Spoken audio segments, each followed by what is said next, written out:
Kita ada dalam masyarakat global. Dia membaginya melihat beberapa hal. Saudara bisa lihat di dalam pembagian buku isu global.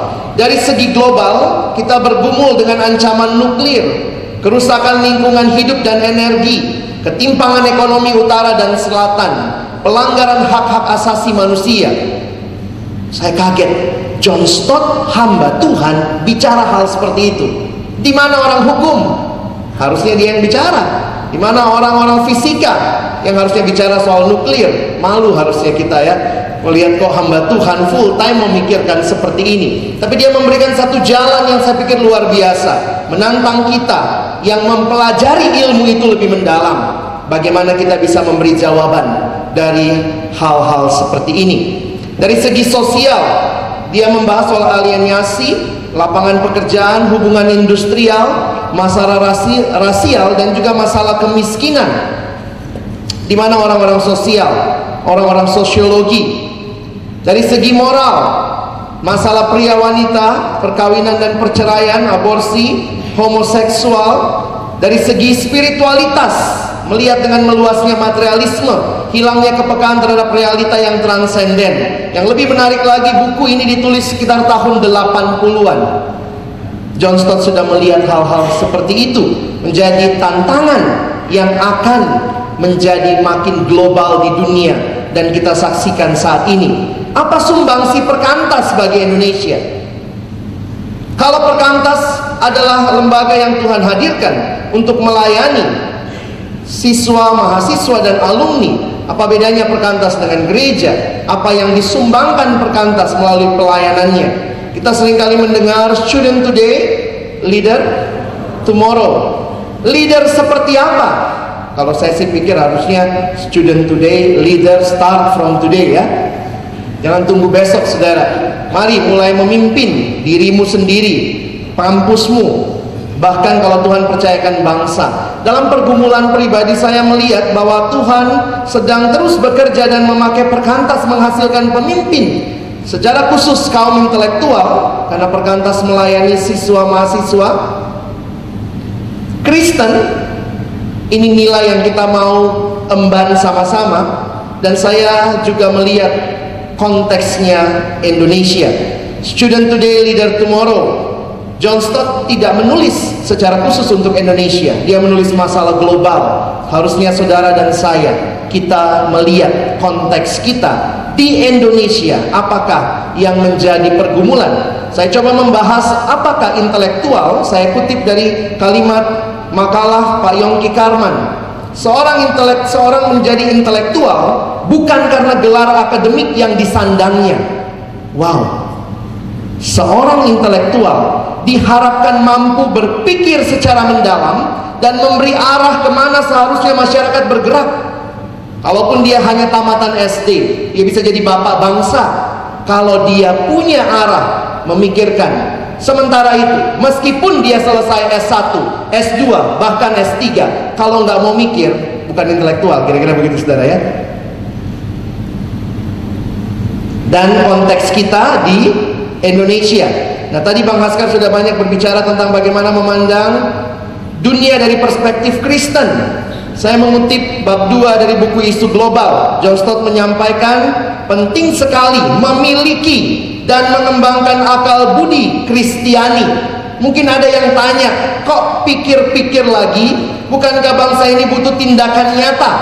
Tetapi saya ingin mengingatkan bahwa sebenarnya ini tidak terpisah. Karena apa yang kita lakukan sebenarnya berakhir kepada keputusan dan tindakan. Yang jadi masalah, banyak orang yang tidak bisa memberi arah. Karena itu bingung mau memutuskan apa, mau bertindak apa. Maka cara pandang Kristen menolong kita tidak berhenti berpikir saja, tetapi kemudian bertindak. Dan karena itulah yang jadi pergumulan adalah berpikir dan bertindak. Yang lebih parah, banyak yang bertindak tidak mikir. Karena itu banyak gerakan di Indonesia putus di tengah jalan. Mari kita demo. Begitu demo, banyak yang mau demo. Apa isi demonya? Nggak tahu. Pokoknya demo dulu, tunjukkan kita kuat. Karena itu saya memikirkan bagaimana sumbangsi pelayanan kita boleh menghasilkan orang-orang yang mau berpikir dan kemudian bertindak, dan terus kemudian menjadi satu gerakan yang luar biasa. Tadi Bang Haskar sudah mengutip Harry Bramiers ini, dia mengatakan akal budi Kristiani bukanlah akal budi yang dipenuhi melulu oleh topik agamawi, melainkan akal budi yang dapat berpikir tentang topik paling duniawi sekalipun secara Kristiani. Cari bukunya, mungkin ada di luar sana, saya belum ketemu ya. Harry Bramiers menulis tentang Christian Mind. John Stott mengutip bukunya. Harry Bramiers menulis sekitar tahun 65-an. Lalu kemudian di dalam era berikutnya, sekitar tahun 90, Harry Bramiers menulis lagi buku Post Christian Mind. Itu bacaan-bacaan yang sangat berkualitas. Saya mendorong saudara belajar untuk melihat hal-hal seperti itu. Dalam yang dibagikan tadi, mulai dari creation, fall, redemption, consummation atau bahasa Indonesianya, mulai dari penciptaan, kejatuhan, penebusan, dan sampai pemuliaan Kristus datang yang kedua kali, saudara melihat inilah yang dimaksudkan secara khusus sebagai realita di dalam CPK. Menariknya apa saudara? Kita khususnya hidup di dalam mayoritas yang bukan Kristen tapi Muslim misalnya. Kalau saudara melihat, mereka punya konsep Muslim misalnya, mereka punya konsep creation, punya. Yang mereka nggak punya konsep apa? Redemption dia nggak punya. Kalau saudara ada di dunia barat yang sangat sekuler, mungkin mereka tidak bicara soal origin, asal usul, creation, karena mereka melakukan dalam pemikiran yang ateistik, di luar Tuhan. Jadi sebenarnya saudara, kita melihat Tuhan kasih kita cerita Alkitab yang sebenarnya menjadi lensa, melaluinya kita bisa melihat dunia, di mana kita diajar untuk melihat dari creation, penciptaan, kejatuhan, penebusan, sampai kepada pemuliaan, sampai kepada konsep eskatologis. Dan hampir semua agama sebenarnya punya konsep eskatologis, punya pemahaman itu. Sekali lagi yang mereka tidak punya konsep redemption. Disinilah saya pikir bagaimana sebenarnya pemahaman yang mendalam akan Alkitab menolong saudara dan saya bisa melihat lebih utuh dan menjawab pergumulan dunia ini. Bagaimana ketika Allah menciptakan begitu indah, jatuh dalam dosa, begitu rusak, di dalam Kristus terjadi penebusan yang Bahasa bilang dikembalikan kepada maksud semula penciptaan. Lihat keluarga. Awal-awalnya Allah yang mendesain tentang keluarga. John Stott memasukkan satu isu global, perceraian. Dan saya kasih contoh saudara ya, bagaimana coba memakai cara pandang ini dalam realita hidup. Ketika kita melihat, kami baru membahas KTB kami, beberapa pasangan, kami membahas tentang buku The Meaning of Marriage. Dan yang menarik adalah bagaimana penulis buku itu, Tim Keller, dia berusaha melihat apa sih yang menjadi masalah dalam dunia ini, melihat tentang pernikahan. Dia mengatakan yang pertama adalah banyak orang berpikir menikah untuk memenuhi sesuatu dalam dirinya yang hilang, sehingga menikah dilihat hanya sebagai fulfillment. Itu cara pandang dunia. Orang di luar sana begitu, kalau di budaya kita juga begitu.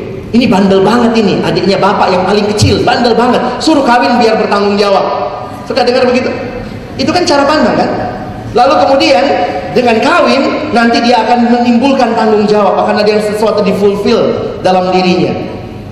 Sementara di sisi lain ada orang yang memandang pernikahan adalah pengorbanan luar biasa. Tadinya begini, harus masuk dapur yang wanita, cowok tadinya makan sendiri, sekarang nanggung berdua, begitu ya.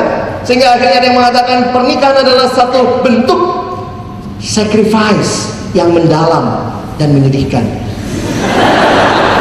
Ini teman-teman lihat ya, ini cara pandang di sekitar kita bukan? Lalu pertanyaannya, bagaimana cara pandang Kristen? Bagaimana kita mengarahkan pernikahan Kristen? Apa yang mau kita sampaikan kepada alumni-alumni kita? Apa yang kita mau berikan? Karena itu cara pandang Kristen, memberikan pemahaman dari awal Allah membentuk institusi pernikahan. Dan Tim Keller dalam bukunya akhirnya melihat di dalam Kristus, ketika kita PA Efesus pasal yang kelima, dia mengatakan mutual sacrifice for mutual fulfillment. Jadi memang melalui saling berkorban itu sebenarnya cara Tuhan memenuhkan kita. Sehingga pernikahan bukan sekedar memenuhi, siapa kita. Bukan sekedar mengorbankan apa yang kita miliki, tapi itulah cara Tuhan untuk membawa kita dalam kesatuan, yang seperti Kristus mengorbankan dirinya bagi jemaat. Saudara, banyak orang saya melihat cara pandangnya bukan Kristen sama sekali. Saya juga seperti itu. Kadang di dalam pelayanan di Jakarta saya suka bilang begini gitu ya, coba kita berpikir sejenak. Kalau saudara ditanya, Allah Maha Kuasa, ya atau ya? Ya, Allah Maha Kuasa. Ya. Iblis Maha Kuasa, ya atau ya? Tidak. Allah Maha Kuasa? Ya. Iblis Maha Kuasa? Tidak. Iblis punya kuasa? Punya. Allah Maha Hadir, ya atau ya? Iblis Maha Hadir?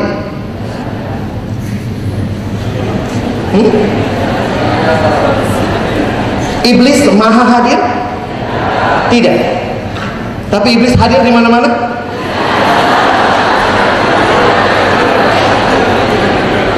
Saudara, saya tidak tahu pandangan dunia apa yang masuk dalam pikiranmu sehingga kamu mungkin lebih kesetanan daripada ketuhanan.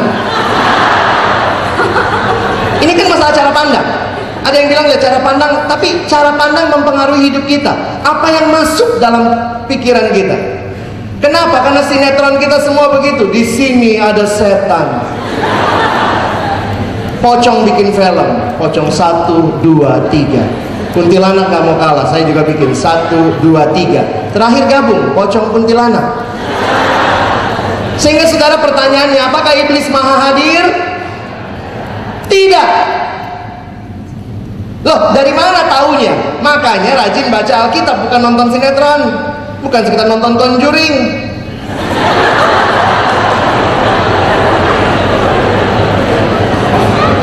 Yang belum tahu apa itu Conjuring, nanti tanya.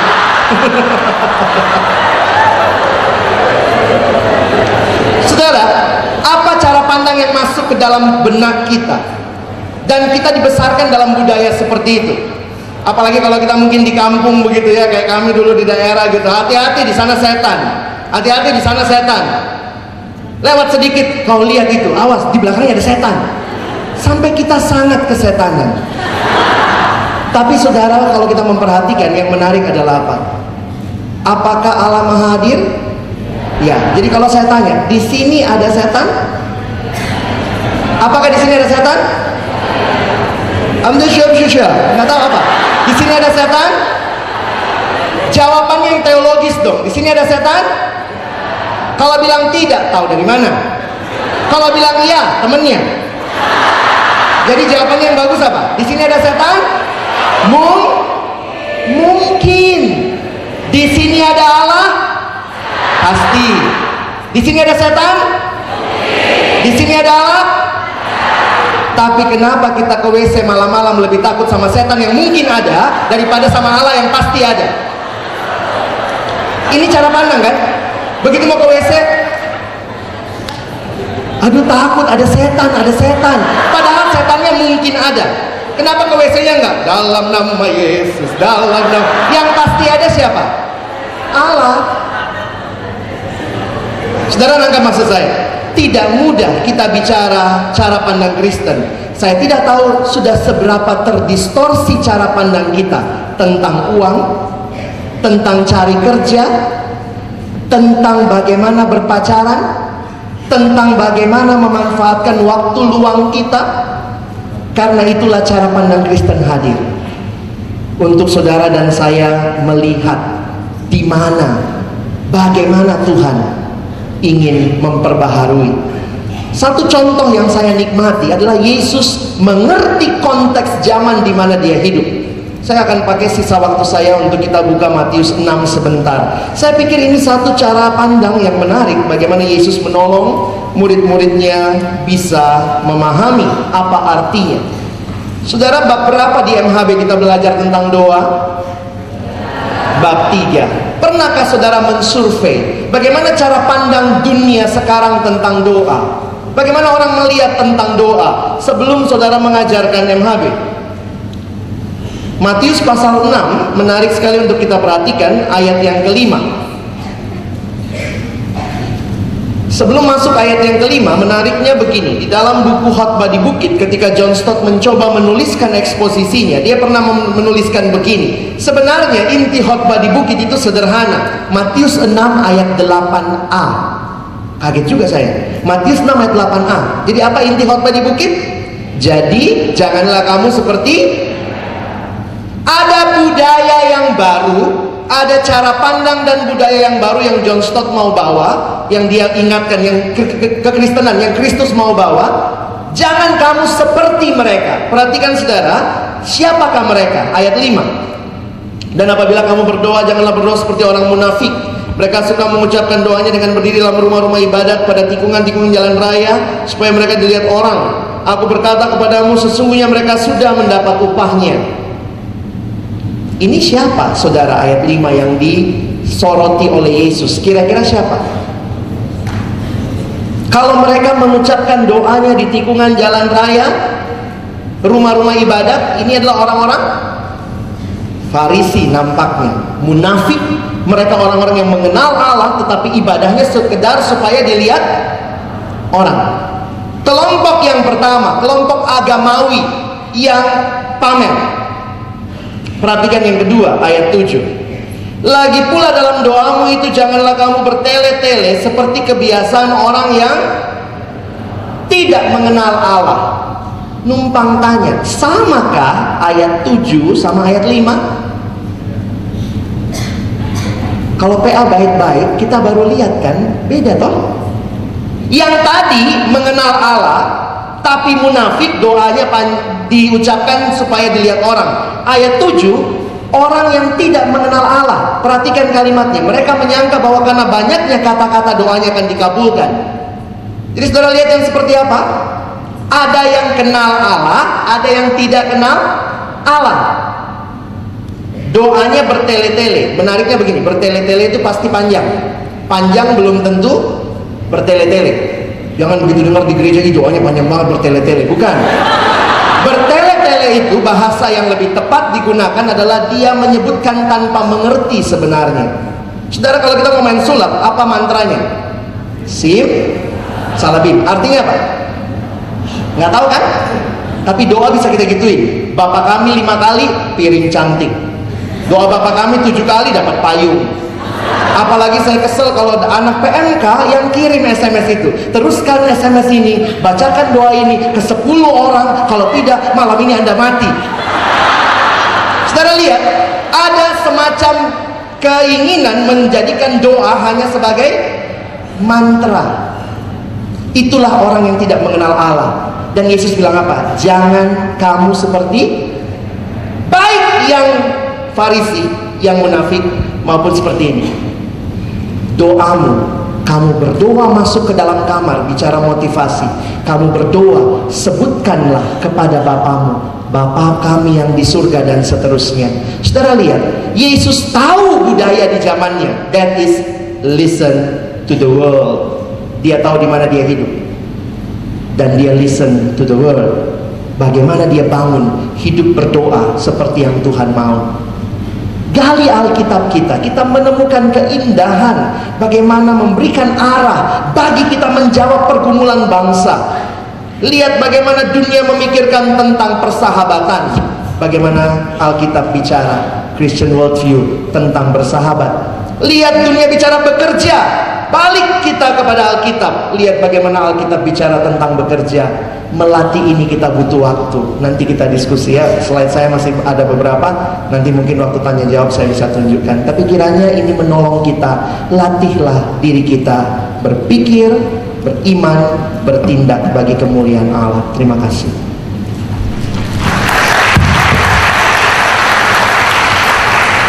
Terima kasih Kak Alex untuk paparannya. Baik rekan-rekan sekalian, melalui paparan Kak Alex tadi kita dibantu, ditolong untuk kembali merefleksikan bahwa sikap berpikir dan bertindak adalah suatu hal yang simultan gitu ya. Jadi kita tidak bisa melepas hanya memilih salah satu hal saja, tetapi kita harus mengembangkan, mengasah terus bagaimana kita berpikir dan juga bertindak. Dan tentunya kita kembali diingatkan juga bahwa apapun tindakan kita itu lahir dari apa yang kita pikirkan dan bagaimana kita melihat segala sesuatu.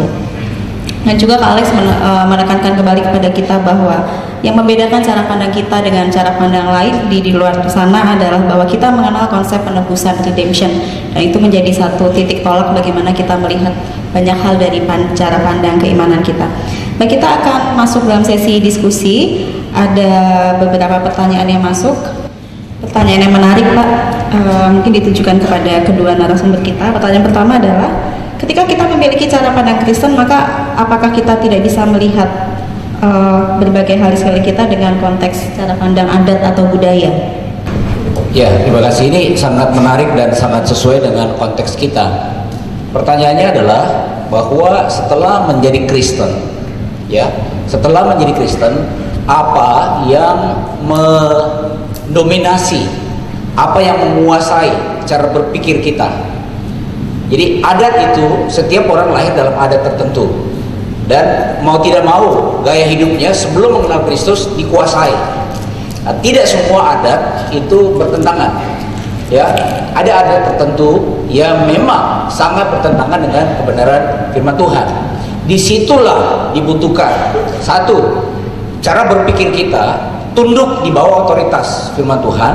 Yang kedua, kita analisa secara dalam. Jadi banyak orang Kristen, khususnya di suku-suku tertentu yang didominasi oleh adat dan budaya, tidak mau berpikir. Karena kenapa? Ada yang mengatakan gereja juga tidak bikin apa-apa, begitu ya. Tetapi menjadi tanggung jawab kita masing-masing, karena tadi sangat ditekankan, cara pandang kita itu akan menentukan bagaimana kita berpikir dan bagaimana kita bertindak. Kalau kita salah menilai, ya, termasuk adat istiadat dan budaya kita, maka kita akan terbawa. Bahkan kita bisa menjadi batu sandungan kalau kita masih mengikuti hal-hal yang seperti itu atau terkait dengan adat. Contoh tadi, saya kasih contoh sebagai orang Toraja. Orang Toraja itu sangat bangga kalau bisa potong kerbau ketika neneknya meninggal. Kerbaunya bukan cuma satu, tapi harus dihitung, berpuluh-puluh ekor kerbau. Babi tidak dihitung. Nah, kalau saya orang Toraja ditanya, apakah saya mengikuti? Saya katakan, adat Toraja untuk menguburkan orang tua atau nenek itu sangat penting, perlu didukung, karena disitulah silaturahmi keluarga terjadi yang sudah terpecah belah.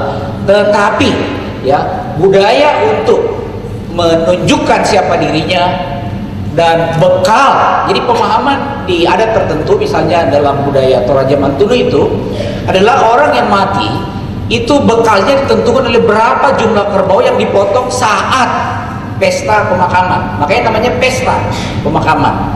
Nah, sebagai orang percaya, saya tidak percaya bahwa orang tua saya atau nenek saya meninggal masuk surga ditentukan oleh jumlah kerbau, tetapi bagaimana imannya.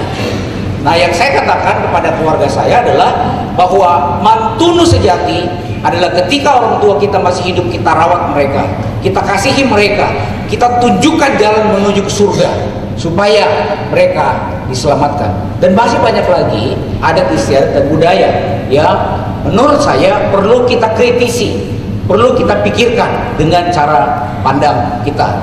Dengan pertanyaan, kalau Kristus ada dalam posisi saya, ya, kalau Kristus ada dalam posisi orang Batak, orang Toraja, orang Jawa, menghadapi hal tersebut, kira-kira Kristus akan melakukan apa?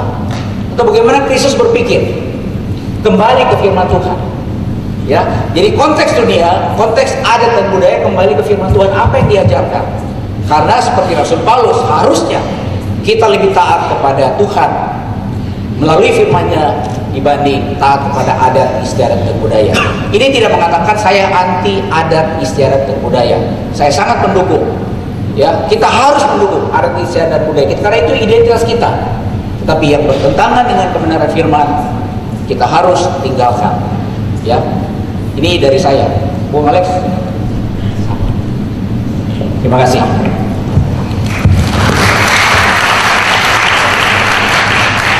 Baik, pertanyaan selanjutnya cukup menarik nih, bapak-bapak sekalian. Ada dua pertanyaan yang kurang lebih intinya sama.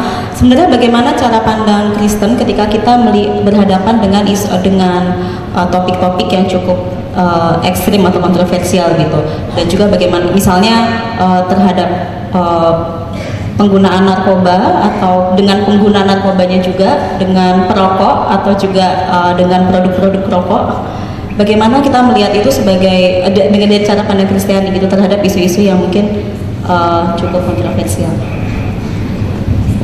Saya boleh minta slide saya sebentar sekalian nyelesain makalah materi ya. Saya melihat di dalam isu-isu yang kontroversial, saya pikir salah satu bagian yang Tuhan percayakan kepada kita adalah kerendahan hati untuk terus mau belajar dan menggali. Karena itu saya bersyukur kalau melihat yang John Stott tuliskan dalam isu global, bagaimana